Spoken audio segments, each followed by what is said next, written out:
Hey guys, last வீடியோல எக்ஸ்ட்ராவாஸ்குலர் administration பார்த்துருந்தோம். அதில் ரேட் ஈக்குவேஷன் டிட்டர்மினேஷன் அப்புறம் சிமேக்ஸ் டிமேக்ஸ்லாம் டிட்டர்மைன் பண்ணி டெரைவ் பண்ணியிருந்தோம். இந்த பார்ட்டில் நம்ம elimination rate constant and absorption rate constant எப்படி ஃபைண்ட் அவுட் பண்ணுறதுன்னு பார்க்க போகிறோம். எக்ஸ்ட்ராவாஸ்குலராக அட்மினிஸ்ட்ரேட் பண்ண எல்லா ட்ரக்குக்கும் அப்சார்ப்ஷனும் நடக்கும், எலிமினேஷனும் நடக்கும். ஒன் கம்பார்ட்மெண்ட் அசம்ஷன்ல என்ன சொல்லியிருக்கோம்னா, எப்போவுமே அப்சார்ப்ஷன் ரேட் எலிமினேஷன் ரேட்டோட அதிகமாக இருக்கும்னு சொல்லியிருக்கோம். அப்போ இனிஷியலாக அப்சார்ப்ஷன் ரேட் அதிகமாக இருக்கும், கிராஜுவலாக அப்சார்ப்ஷன் ரேட் குறைஞ்சு குறைஞ்சு ஜீரோ ஆயிரும். எலிமினேஷன் ரேட் வந்து ஸ்டார்டிங்ல ரொம்ப கம்மியா இருக்கும், நியர்லி ஜீரோவா இருக்கும். டைம் ஆக எலிமினேஷன் ரேட் இன்க்ரீஸ் ஆகும்.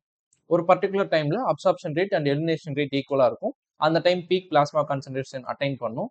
அதுக்கப்புறம் அப்சார்ப்ஷன் டிக்ரீஸ் ஆகி ஜீரோ ஆயிடும். அப்சார்ப்ஷன் ஜீரோ ஆனப்புறம் பாடியில நடக்கிற கான்சன்ட்ரேஷன் சேஞ்ச் எல்லாத்துக்கும் எலிமினேஷன் மட்டும் தான் ரெஸ்பான்சிபிளா இருக்கும். இந்த பிரின்சிபலை தான் நம்ம கேஇ டிட்டர்மின் பண்ண யூஸ் பண்ண போறோம். இதை தான் நம்ம இங்க வேர்டிங்ஸ்ல கொடுத்துருக்கோம். With increase in time e power minus KAT approaches 0 very much sooner than e power minus KAT. நம்ம எக்ஸ்பிளைன் பண்ண மாதிரி இங்க அப்சார்ப்ஷன் சீக்கிரமா ஜீரோ அட்டைன் பண்ணிரும்னு சொல்றோம். In such situation only elimination is responsible for change in drug concentration. Absorption zero ஆன அப்புறம் elimination மட்டும் தான் பிளாஸ்மா ட்ரக் கான்சன்ட்ரேஷனுக்கு ரெஸ்பான்சிபிள்னு சொல்றோம். கான்சன்ட்ரேஷன் ஈக்குவேஷன் இருக்கு. as time increases e power minus KAT becomes 0.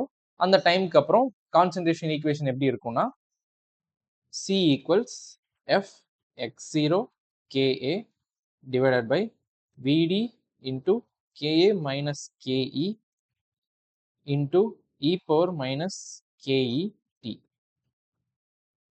Converting to common log,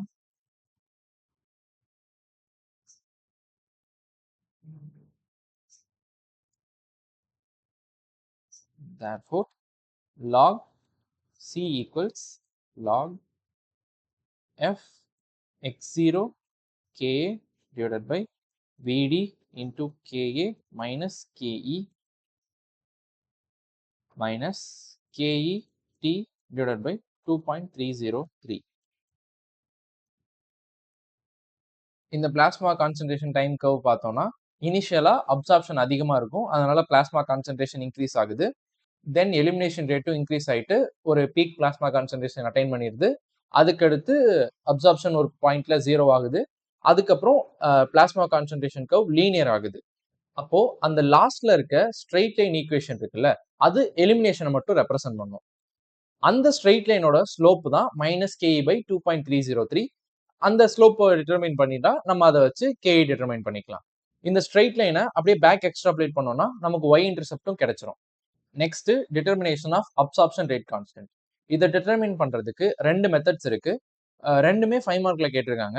அதுலயும் Wagner Nelson method கொஞ்சம் important. First method of residuals பார்த்துருவோம். இதை கர்வ் ஃபிட்டிங் மெத்தட் அப்படின்னு சொல்லுவாங்க. இந்த மெத்தடோட அசம்ஷன் என்னன்னா, absorption must follow first order kinetics. So absorption rate எப்பவுமே கான்சன்ட்ரேஷன் டிபெண்டா தான் இருக்கணும். இந்த மெத்தடை நம்ம மல்டி எக்ஸ்போனென்ஷியல் ஈக்குவேஷனுக்கும் அப்ளை பண்ணிக்கலாம். அதாவது நிறைய எக்ஸ்போனென்ஷியல் டேர்ம்ஸ், அதாவது இ டேர்ம்ஸ் இருந்தாலும் இதை யூஸ் பண்ணிக்கலாம். நம்ம கான்சன்ட்ரேஷன் ஈக்குவேஷன் பார்த்தோம்னா, F x0 KA divided by VD into KA minus கேஇன்னு ஒரு பார்ட் இருக்கும். அந்த பார்ட் வந்து ஒவ்வொரு ட்ரக்குக்கும் கான்ஸ்டன்டா இருக்கும். அந்த கான்ஸ்டன்ட்டை நம்ம ஏ அப்படின்னு அசியூம் பண்ணிப்போம். இப்போ அந்த ஏ டேர்ம்ஸ்ல கான்சன்ட்ரேஷன் ஈக்குவேஷன் எழுதுவோம். therefore C equals A into e power minus KET minus e power minus KAT. Elimination rate constant determine பண்ணும்போது சொல்லியிருப்போம் e power minus KAT சீக்கிரமா ஜீரோ அட்டைன் பண்ணிருன்னு சொல்லிட்டு. அதே பிரின்சிபலை இங்கேயும் அப்ளை பண்ணுவோம்.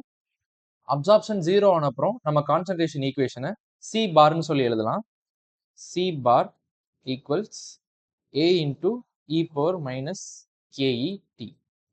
Converting to common log, log C bar equals log A minus KET divided by 2.303. நமக்கு K தான் determine பண்ணும். அப்ப இந்த ஈக்குவேஷனை KA டேர்ம்ஸ்ல எழுத போறோம்.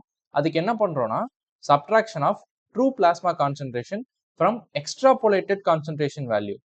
இந்த எக்ஸ்ட்ராபோலேட்டட் கான்சன்ட்ரேஷன் வேல்யூங்கிறது தான் சி பார். அந்த சி பார்ல இருந்து நம்ம வந்து ட்ரூ பிளாஸ்மா கான்சன்ட்ரேஷன் வேல்யூஸை சப்ட்ராக்ட் பண்றோம். சப்ட்ராக்ட் பண்ணா நமக்கு ரெசிடுவல் கான்சன்ட்ரேஷன் கிடைக்கும். அதாவது எலிமினேஷன் போக அப்சார்ப்ஷனால மட்டும் என்ன கான்சன்ட்ரேஷன் சேஞ்ச் இருக்கு அப்படிங்கிறத நம்ம எடுத்துக்கலாம்.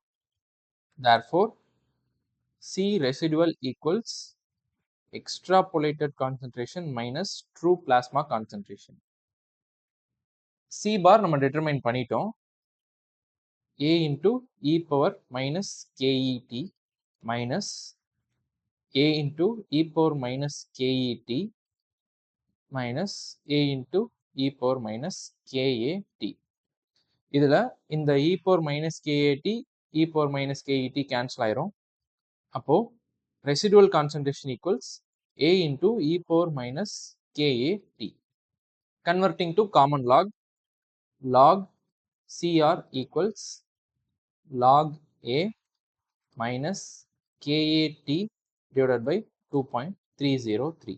Residual concentration வச்சு plot பண்ற graph இந்த equation follow பண்ணும். இந்த equationோட slope தான் minus KA by 2.303. அப்போ அந்த slope determine பண்ணோம்னா நம்ம KA determine பண்ணிக்கலாம். இந்த curve பார்த்தா கொஞ்சம் understand பண்ணிக்கலாம். இந்த curve ரெண்டு பார்ட்டா split பண்ணியிருக்காங்க. ஆரஞ்சு பார்ட் வந்து அப்சார்ப்ஷனும் ப்ளூ பார்ட் வந்து அந்த எலிமினேஷனும், அந்த கிரீன் லைன் வந்து ட்ரூ பிளாஸ்மா கான்சென்ட்ரேஷன். இப்போ அந்த அப்சார்ப்ஷனோட கிராஃப் பார்த்தீங்கன்னா ஸ்டார்ட் ஆகும்போது ஜீரோல ஸ்டார்ட் ஆகுது, கொஞ்சம் தள்ளி ஸ்டார்ட் ஆகும். இதுக்கு என்ன ரீசன்னா, நம்ம அட்மினிஸ்டர் பண்ண உடனே அப்சார்ப்ஷன் ஸ்டார்ட் ஆகாது. அட்மினிஸ்டர் பண்ணி கொஞ்ச நேரம் ஆனதுக்கு அப்புறம் தான் அப்சார்ப்ஷன் ஸ்டார்ட் ஆகும். அந்த டைமை நம்ம லேக் டைம்னு சொல்றோம். அதனாலதான் இங்க வந்து ஜீரோல ஸ்டார்ட் ஆகாம கொஞ்சம் தள்ளி ஸ்டார்ட் ஆயிருக்கு. இந்த ஆரஞ்சு லைன் எதை டிட்டர்மைன் பண்ணுதுன்னா ரெசிடுவல் கான்சென்ட்ரேஷனை டிட்டர்மைன் பண்ணுது. இந்த லைனோட ஸ்லோப்பை வச்சு கேஏ டிட்டர்மைன் பண்ணிடலாம். அந்த கிரீன் லைனோட லாஸ்ட் பார்ட் பார்த்தோம்னா எலிமினேஷனை டிட்டர்மைன் பண்ற மாதிரி இருக்கும். அதை வச்சு நம்ம கேஇ ஃபைண்ட் அவுட் பண்ணிக்கலாம். ஸோ மெத்தட் ஆஃப் ரெசிடுவல்ஸ் வச்சு இந்த மாதிரி தான் நம்ம கேஏ டிட்டர்மைன் பண்ணுவோம். Next Wagner Nelson method. இது கொஞ்சம் ரிப்பீட்டடா கேட்குற கொஸ்டின். இந்த மாடலோட அசம்ஷன் பார்த்தோம்னா it is applicable for both first order and zero order kinetics. So absorption zero ஆர்டராக இருந்தாலும் சரி, ஃபர்ஸ்ட் ஆர்டராக இருந்தாலும் சரி, இந்த ஈக்குவேஷனை நம்ம அப்ளை பண்ணிக்கலாம். It is based on mass balance principle. இதுல மோஸ்டா அமௌண்ட் ஆஃப் ட்ரக் இருக்கும், அதை வச்சு தான் நம்ம கேஏ டிட்டர்மைன் பண்ணுவோம். எக்ஸ்ட்ரா வாஸ்குலரா நம்ம ட்ரக்கை அட்மினிஸ்ட்ரேட் பண்ணதுக்கு அப்புறம் at any point of time total amount of drug absorb எப்படி இருக்கும்னா it is always equal to amount of drug in the circulation. பாடியில் எவ்வளோ ட்ரக் இருக்கோ அதுவும் plus amount of drug eliminated, அந்த டைம் வரைக்கும் எவ்வளோ ட்ரக் எலிமினேட் ஆயிருக்கு. ஸோ எலிமினேட் ஆன ட்ரக், பாடியில் இருக்க ட்ரக், இது ரெண்டையும் ஈக்குவல் பண்ணா அதான் வந்து டோட்டல் அமௌண்ட் ஆஃப் ட்ரக் அப்சார்ப்டா இருக்கும்.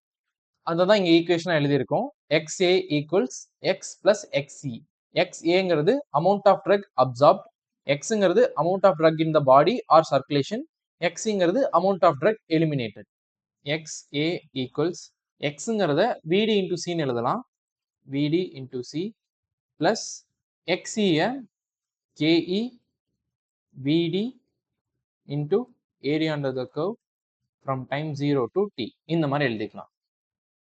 இந்த ஈக்குவேஷன்லாம் நம்ம ஆல்ரெடி ஐவி பவுலர்ஸ்ல டிரைவ் பண்ணி எக்ஸ்பிளைன் பண்ணியிருக்கோம். அதை தான் இங்கே யூஸ் பண்றோம். At time T equals infinity. ரொம்ப நேரம் ஆன அப்புறம் பாடியில எந்த ட்ரக்கும் சர்க்குலேட் ஆகாது, ஏன்னா எல்லா ட்ரக்கும் எலிமினேட் ஆயிருக்கும். அப்போ amount of drug in the body zero ஆயிருக்கும். Total amount of drug absorbed வந்து டோட்டல் அமௌண்ட் ஆஃப் ட்ரக் எலிமினேட்டடுக்கு ஈக்குவலா இருக்கும். அப்போ ஈக்குவேஷன் எப்படி இருக்கும்னா XA at infinity equals KE VD AUC 0 to infinity. இந்த XA இன்ஃபினிட்டியை நம்ம டோட்டல் அமௌண்ட் ஆஃப் ட்ரக் அப்சார்ப்னு சொல்லிக்கலாம். ஏன்னா எவ்வளோ அமௌண்ட் ஆஃப் ட்ரக் அப்சார்ப் ஆச்சோ அதுதான் எலிமினேட்டும் ஆயிருக்கும். இதை XA பை XA இன்ஃபினிட்டின்னு சொல்லலாம். XAங்கிறது amount of drug absorb, XA இன்ஃபினிட்டிங்கிறது டோட்டல் அமௌண்ட் ஆஃப் ட்ரக். அந்த டோட்டல் அமௌண்ட்ல எவ்வளோ அப்சார்ப் ஆயிருக்கு, எவ்வளோ ஃப்ராக்ஷன் அப்சார்ப் ஆயிருக்குங்கிறத இப்படி டிட்டர்மைன் பண்ணிக்கலாம். நெக்ஸ்ட் வந்துட்டு ஃப்ராக்ஷன் ஆஃப் ட்ரக் அன்அப்சார்ப்ட். டோட்டல்ல இருந்து அப்சார்ப் ஆன ஃப்ராக்ஷனை ரிமூவ் பண்ணா அதான் ஃப்ராக்ஷன் அன்அப்சார்ப்ட். அதை 1 மைனஸ் XA பை XA இன்ஃபினிட்டின்னு எழுதிக்கலாம். Then amount remaining to be absorb. இதை total amount of drug minus absorbed drug அப்படின்னு சொல்லலாமா?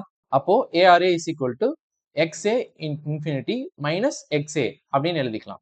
XA இன்ஃபினிட்டிங்கிறது முன்னாடி சொன்ன மாதிரி தான் total amount of drug absorb or total amount of drug entering circulation. Now writing in terms of rate equation. Imagine பண்ணிக்கோங்க, இங்க ஃபர்ஸ்ட் ஆர்டர் அப்சார்ப்ஷன் நடக்குது. அப்போ அட்மினிஸ்டர் சைட்ல இருந்து ட்ரக் டிக்ரீஸ் ஆகிற ரேட்டும் ஐவி போலஸ்ல பாடியில இருந்து ட்ரக் டிக்ரீஸ் ஆகிற ரேட்டும் ஒரே மாதிரி இருக்குமா?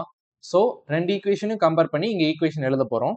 Amount remaining to be absorbed இல்லை XA infinity minus XA equals XA infinity into e power minus KAT. இங்கே அந்த சிமிலாரிட்டிஸ் பார்த்தோம்னா amount remaining to be absorbed இன்னும் எவ்வளோ ட்ரக் வந்து அட்மினிஸ்டர் சைட்ல இருக்கு அப்படிங்கிறது. ஐவி போலஸ்ல பார்த்தோம்னா அது வந்து எவ்வளோ ட்ரக் பாடியில இருக்கு அப்படின்றது மாதிரி இருக்கும். அதே மாதிரி ஐவி போலஸ்ல பார்த்தோம்னா x0 அப்படின்னு ஒரு டேர்ம் இருக்கும். அது வந்து டோட்டல் அமௌண்ட் ஆஃப் ட்ரக்னு சொல்லியிருப்போம். இங்க XA இன்ஃபினிட்டின்னு ஒரு டேர்ம் இருக்கு. இந்த டேர்மையும் நம்ம டோட்டல் அமௌண்ட் ஆஃப் ட்ரக் அப்படின்னு தான் சொல்றோம். அங்க எலிமினேஷன் நடக்குது. ஸோ இ பவர் மைனஸ் கேஇடின்னு சொல்லியிருப்போம். இங்க அப்சார்ப்ஷன் நடக்குது. ஸோ இ பவர் மைனஸ் கேஏடின் அப்படின்னு சொல்றோம். ரீஅரேஞ்சிங் த ஈக்குவேஷன், இந்த XA இன்ஃபினிட்டியை லெஃப்ட் ஹேண்ட் சைடு எடுத்துட்டு போறோம். XA infinity minus XA divided by XA infinity equals e power minus KAT. இதை simplify பண்ணா 1 minus XA by XA infinity equals e power minus KAT. Converting to common log, log 1 minus XA by XA infinity equals minus KAT divided by 2.303. இப்போ இந்த ஈக்குவேஷன்ல 1 minus XA by XA இன்ஃபினிட்டின்னு இருக்குல்ல, இதை முன்னாடி நம்ம fraction of அன்அப்சார்ப் drug அப்படின்னு mention பண்ணியிருப்போம். So fraction of அன்அப்சார்ப் ட்ரக்குக்கும் டைமுக்கும் ஒரு curve plot பண்ணோம்னா இந்த ஈக்குவேஷன் வரும். இந்த ஈக்குவேஷன் ஒரு ஸ்ட்ரெயிட் லைன் ஈக்குவேஷனா இருக்கும். அந்த ஸ்ட்ரெயிட் லைன் ஈக்குவேஷனுக்கு ஒரு ஸ்லோப் இருக்கும். அந்த ஸ்லோப் டிட்டர்மைன் பண்ணோம்னா அதை வச்சு கேஏ டிட்டர்மைன் பண்ணிக்கலாம். ஆனா வேக்னர் நெல்சன் மெத்தடோட ஒரு மேஜர் டிஸ்அட்வான்டேஜ் என்னன்னா, இதை ஒன் கம்பார்ட்மெண்ட் மாடலுக்கு மட்டும்தான் அப்ளை பண்ண முடியும், வேற எதுக்கும் அப்ளை பண்ண முடியாது. இதோட ஒன் கம்பார்ட்மெண்ட் மாடல் மொத்தமா முடிஞ்சது. ப்ரீவியஸ் வீடியோஸ்ல IV bolus, IV infusion and இந்த வீடியோவோட பார்ட் 1 நம்ம சேனல்ல இருக்கு. அதை பாருங்க. அதுல தான் பேசிக்ஸ்லாம் இருக்கு. அது புரிஞ்சாதான் இதெல்லாம் படிக்க ஈஸியா இருக்கும். வீடியோ லிங்க்லாம் டிஸ்கிரிப்ஷன்ல இருக்கும், பார்த்து லேர்ன் பண்ணிக்கோங்க. Hope you guys like this video. உங்களுக்கு யூஸ்ஃபுல்லா இருந்துச்சுன்னா உங்க ஃப்ரெண்ட்ஸ் அண்ட் கிளாஸ்மேட்ஸ்க்கு ஷேர் பண்ணுங்க. நம்ம சேனலுக்கு சப்ஸ்கிரைப் பண்ணுங்க. நெக்ஸ்ட் வீடியோவில் உங்களை மீட் பண்ணுறேன். Until then